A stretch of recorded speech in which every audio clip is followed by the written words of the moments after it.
तो hello friends, welcome back to my channel. और friend, आज के वीडियो सीरीज के अंदर हम टॉपिक डिस्कस करने वाले हैं general framework for machine vision systems. Okay, काफी इंटरेस्टिंग टॉपिक है ये। और अगर आपने अभी तक इस सब्जेक्ट के प्लेलिस्ट को एक्सेस नहीं किया है तो प्लेलिस्ट का जो लिंक है वो आपको नीचे डिस्क्रिप्शन बॉक्स में मिल जाएगा, आप वहां से उसको एक्सेस कर सकते हैं। ये वीडियो को स्टार्ट करते हैं।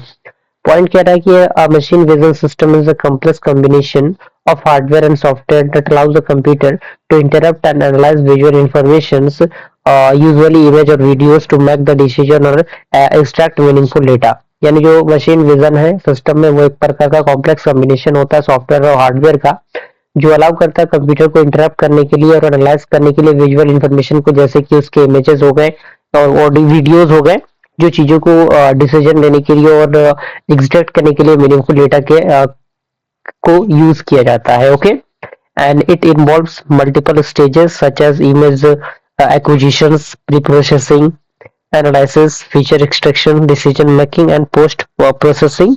यानी ये अलग अलग क्या है, अलग अलग स्टेजेस है जो कि इसके अंदर यूज किए जाते हैं। अब इसको हम लोग बारी बारी से समझने की कोशिश करेंगे। सबसे पहला है इमेज एक्विजिशन। ओके, तो कह रहा है कि the first step in any machine vision systems is to acquire the visual information.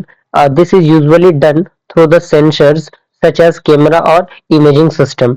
यानी ये फर्स्ट स्टेप है मशीन विजन सिस्टम का, जो एक्वायर करता है विजुअल इंफॉर्मेशन को, और ये यूजुअली डन होते हैं एक सेंसर से, जैसे कि उसमें कैमराज और मैपिंग सिस्टम, इमेजिंग सिस्टम लगा होता है जिसमें सेंसर्स आते हैं, रेजोल्यूशन आता है, फ्रेम रेट आता है, लाइटिंग आता है। सेंसर जिसमें आपका कैमरा, जिसमें CCD, CMOS and 3D scanner, thermal इमेजर्स and other type of sensors आते हैं।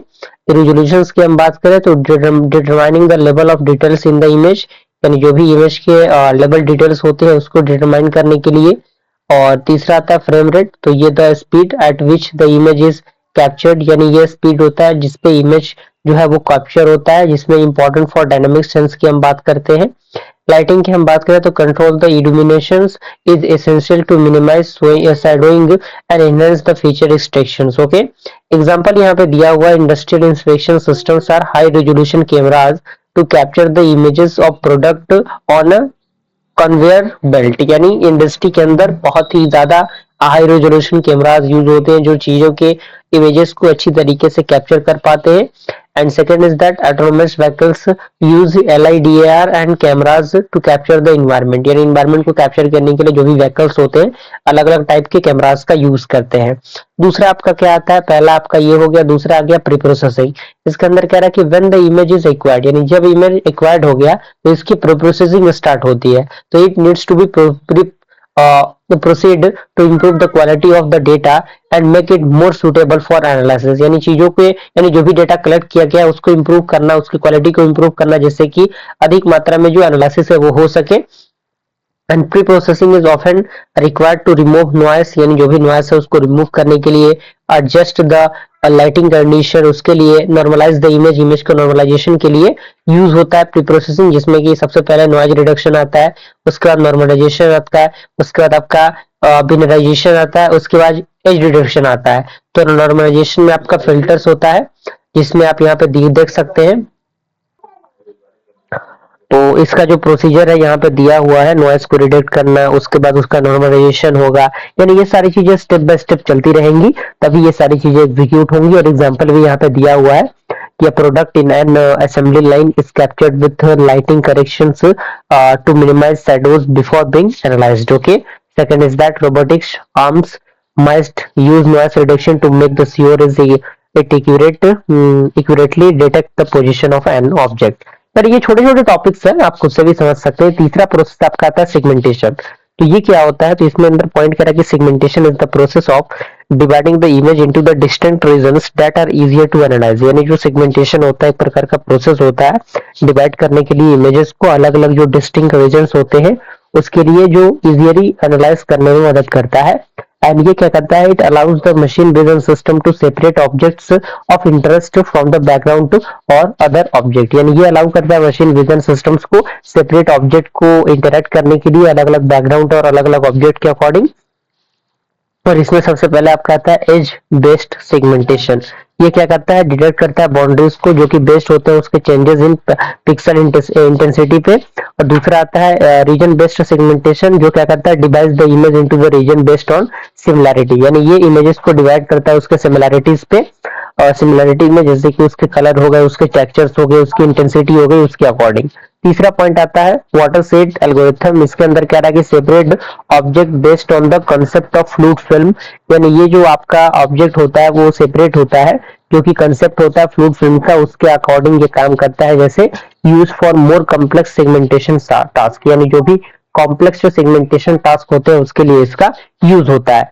अगला प्रोसेस आता है थ्रेशोल्डिंग बेस्ड सेगमेंटेशन। इसमें क्या होता है, pixels are classified as foreground और बैकग्राउंड बेस्ड ऑन इंटेंसिटी और कलर वैल्यूज, यानी जो पिक्सल्स होते हैं वो क्लासिफाइड होते हैं फोरग्राउंड और बैकग्राउंड के अकॉर्डिंग, जिसमें उसके जो इंटेंसिटी होती है और उसका जो कलर वैल्यू होता है उस पर ये चीजें आधारित होती हैं।